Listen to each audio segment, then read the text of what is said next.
a good camp for us thus far. I think the highlight of this camp so far, the highlight of my day, or the highlight of this time period, we entering classes for the first day was yesterday, and Devin Walker is taking his classes for the first time since the injury. And this young man is very, very courageous.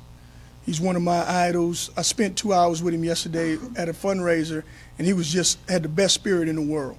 So I just wanted to announce that, and anytime we can uplift him, pray for him, he is always in my thoughts and prayers. Now that we've done with fall camp, and I guess what everybody's kind of wondering about, we're gonna start the season off. We finally got all the tabulations. We did everything. We crossed the I's. We dotted the I's, crossed the T's. We did everything. And Nick Montana's going to be our starter. And we'll back him up with Devin Powell and Tanner Lee. We're also going to put Jordy Joseph in the game, also for some packages. But we just feel that Nick just gives us the best chance to win right now, win every game. And I think he'll do a fantastic job for us. Our team is raring to go. They're really ready. I thought we 180 degrees, as I was talking to Todd earlier, from a year ago. I just think we're at the brink of something special. I just want them to feel good, and we're going to go in. We're going to start this game against Jackson State, and hopefully it's a big win for the future. Anybody has any questions? Renee? CJ, so much has been made about the recruiting class last year and this year. Mm-hmm. How many freshmen are going to play significant roles in Well, we have a couple guys injured. I would say anywhere from 10 to 12. I know right now, I look on the defensive side. I think Eric Thomas has been working with the one. So have, I'm saying Rohan Marley. So has Nico Marley. He's been working with the ones. Those corners. Sherman, the running back, he's going to play for us. The two corners, Perry Nickerson and Richard Allen, I know they're going to play a substantial amount of snaps for us. So there's a lot. Tanzel Smart is almost like a starter. He's going to play a lot. So just off the hand, that's some guys that I know that's going to be in the game. And they're going to be in the game early, and they're going to be in the game often. And please raise your hand if you have a question. We'll get a mic to you. CJ, was it Nick Montana's experience in the past as a starting quarterback? What was the leadership? What was the overriding factor in getting him started? Well, I think it's a little bit of all of the above. Nick came in, and he had a college experience prior to coming here, and so he kind of knew a little bit about the offense when he got here. I think I like his huddle, his presence in the huddle, what he does. He just doesn't call the play. He calls the play. He'll tell the guy, hey, be careful. Here comes the slant, and I'm throwing the slant to you. Just little things like that. He can get guys lined up better, than the other guys. And then he does a better job identifying and seeing the blitz, and a better job with protections. Paul, today, will the other quarterbacks see action against Jackson State, or if Nick is doing well, you're not going to just keep him in all game? The plan is to play the other quarterbacks, and I don't know, right now, I'm not trying to give anything away, but I don't know how much and which one's going to play. I got a feeling it's going to be Devin Powell. He's going to see some action for sure also, and then we're going to do a little bit with Jordy right now also. You had mentioned earlier in the camp, even in the spring, that you thought you might extend this competition, first week, second week, even. Was there an impetus to go ahead and name smaller communities? No, I just felt that, after we had some benchmarks where we took a look at the overall, everything, and I thought once we got to this point in the season, we've all felt that, it's just best to name Nick, because Nick gives us the best chance to win. Coach, is there any chance that you would redshirt Tanner Lee? Wait. And also, on some of your depth chart, you have like 4 guys listed there. Are you trying to play mind games with these guys, or is it that close, or what's the reason for that? Here's the thing about Tanner Lee's situation. Tanner Lee is a guy that I think going to be a great football player for us, and I don't want to use the word red shirt ever with him, because I don't know if that's going to be possible. I love what he did in spring, in fall camp. Some of the practices, he was phenomenal some days, and then other days he just, some things that he just got to learn right now. I don't want to put Tanner in a situation where he'll hurt himself. So I just think until we feel a little bit more comfortable with him going in and seeing the blitz, seeing these adjustments, seeing these sight adjustments that, you know, he still has to learn. I think he's going to be a phenomenal player. The R's mean there are certain packages. For instance, there's the 11 package that we do. There's 20, there's 21. We have different backs going in different packages, and so I just don't want to say one kid's going to start, because on defense we got a 3-4 package that may start the game, and I don't want to tell you that, you know, you may not see Davenport the first snap of the game. He may not be a starter because he may not be in that package. So it's kind of, you know, it's kind of what we did a little bit at the Saints, this guy or that guy, depending on the package.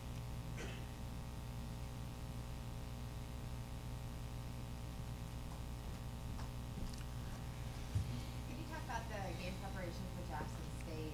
Kind of what you talked a little bit about this earlier this week, but obviously you're focusing on. Yeah, you know, right now we're in our last phase. Now from here on in, it's all mental. The first day we wanted to get on with our base offense and base defense. Then we went to third down offense and third down defense.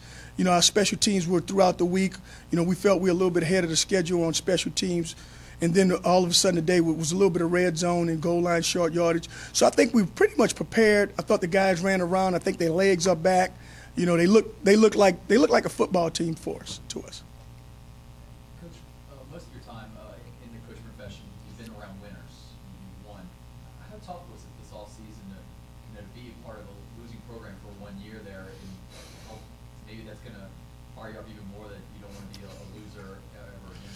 Yeah, you know, I'm one of the hardest people in the world that's hard on themselves, and you know, I shoulder a lot of the blame for the losses, and I mean, I have to. I'm the head coach, but you know, I just feel that it just invigorates me to go out and, you know, I'm up 4 o'clock in the morning studying tape and, you know, doing things and thinking of calling people weird hours of the night that I probably shouldn't be calling, just getting information. We also did something in you know, after the season, we talked about getting winners in our program. And as you look, you know, we went to, in recruiting, every kid, or most of the kids had winning experience. John Curtis, 4 kids from Curtis, you know, that have won. Then you look at, you know, University High. We went up there. We went to Baton Rouge at Zachary High School. You know, we just wanted to target the winners because I think we need to inject some more winning in this program. But I think it's tough, you know, when you're trying to turn the program around. But I think we have the young men that want to do it. I think we will do it. It'll be good for us to play our game. Coach, how much improvement do you expect on the offensive line? I know you've been asked this a bunch of times, but now that you're at the end of fall camp and you're ready to play that first game, you know, is that something you find out a little later, or do you think you'll know immediately? Well, immediately we must run the football. If we want to win anything, you know, if we want to win in Pop Warner, like I said before, we got to run the football. And so the mainstay is on this offensive line. I'm glad we have Zach Morgan back. He's a guy that knows all the signals. He knows what to do. He knows all the adjustment. He can help us out, you know, when we didn't have that experience. Another year in the program, the experience factor is good. I think the backs are healthy. Arlene Darkwa, who was the leading rusher 2 years ago, he's back healthy. So I think that's the number one thing. We got to run the football. We got to stop the run, and we can't give up big plays defensively. Are you still planning to play a lot of different guys, bring a lot of different packages, sort of treating these first 2 games as not necessarily a tryout, but, you know, you're going to use a lot of different bodies that maybe later in the season will still start? You know, the first goal of playing these games, the first one is to win the game. You know, no matter what we want to do, we want to win the game. But I think you're absolutely right. These competition battles in camp, you know, if you guys were around our camp, they were very, very hot and heated and very close battles. I mean, throughout freshman, senior, I mean, sometimes you didn't know the difference between the two. So I think some kids have earned the right to play, and they earn the right to get a chance to showcase their skills. But we're going to play a lot of guys. Specifically the offensive line, I know, there were times last year you were running guys in and out, so that's something you're obviously not afraid of. Do you think you'll be playing 8, 9 linemen? Yeah, I would say this first game we have a couple guys that probably that won't play. A couple of guys are injured. A couple of guys will be disciplined in that game, in this first game. But yeah, I can easily see throughout 8 or 9 defensive line. I see 8 or 9 guys, you know, playing on the defensive line. In the secondary, I see even more. I think we're good back there, but we're not great. You know, there needs to be some more improvement. Doss better look out. His job is in jeopardy. You know, every day that's how we got to look at this thing. You know, your job's in jeopardy every day. So we just got to keep playing, and we'll figure out the right mix. It may be week 1, it may be week 5. It may not be until week 10, but we'll figure out the mix.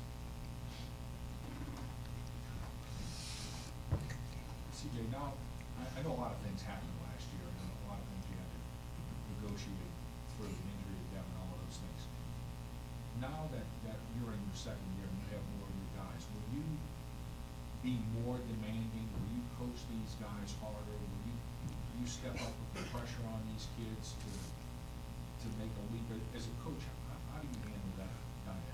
Well, if I coach them any harder, I think they'll probably kill me or quit because I'm all over them. But you're absolutely right. You know, the expectation, the difference is between this year and last year, I think the expectation is so much higher.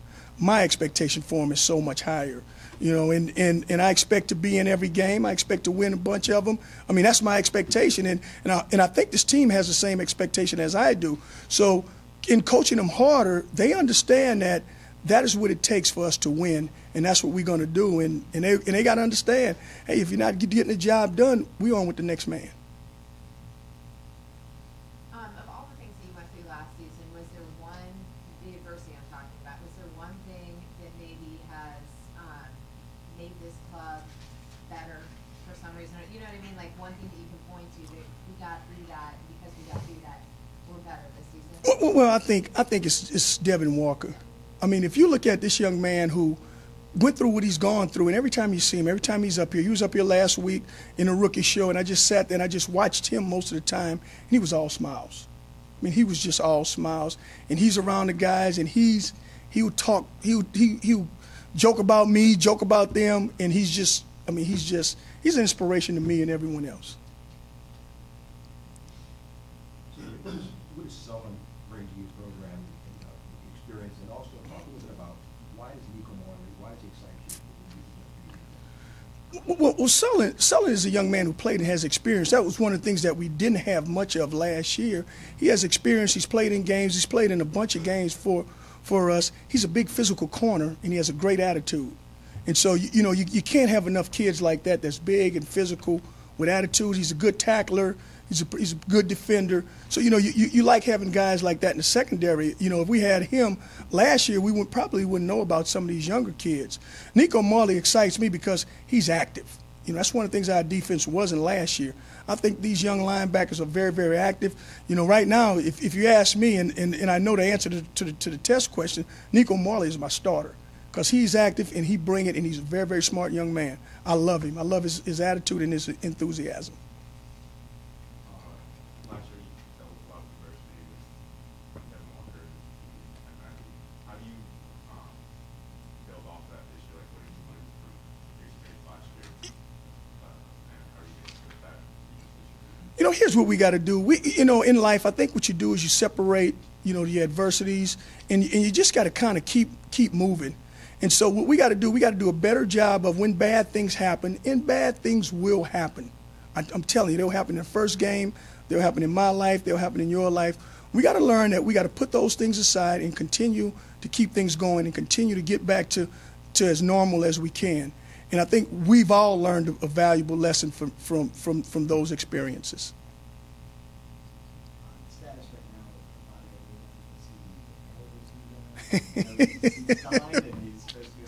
Yeah, so yesterday I'm at practice. He walks up and he comes up with this big, bright smile, and he shows me his ID. He goes, and so I said, what is that? I said, what does that mean? So he's in school. He's getting his classes.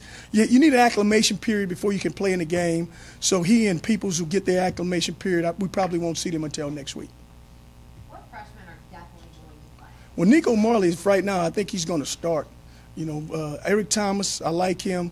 Richard Allen, he's playing. Perry Nickerson's playing. Chris Taylor's playing.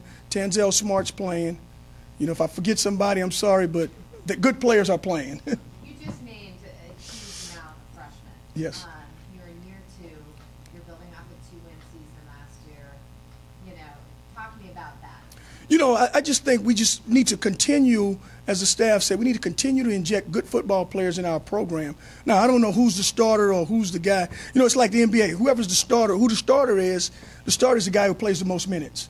And so the good player is going to play, but I think these young men coming in this program are very active, and they're football players. They're what we need in this program, so they're definitely going to play.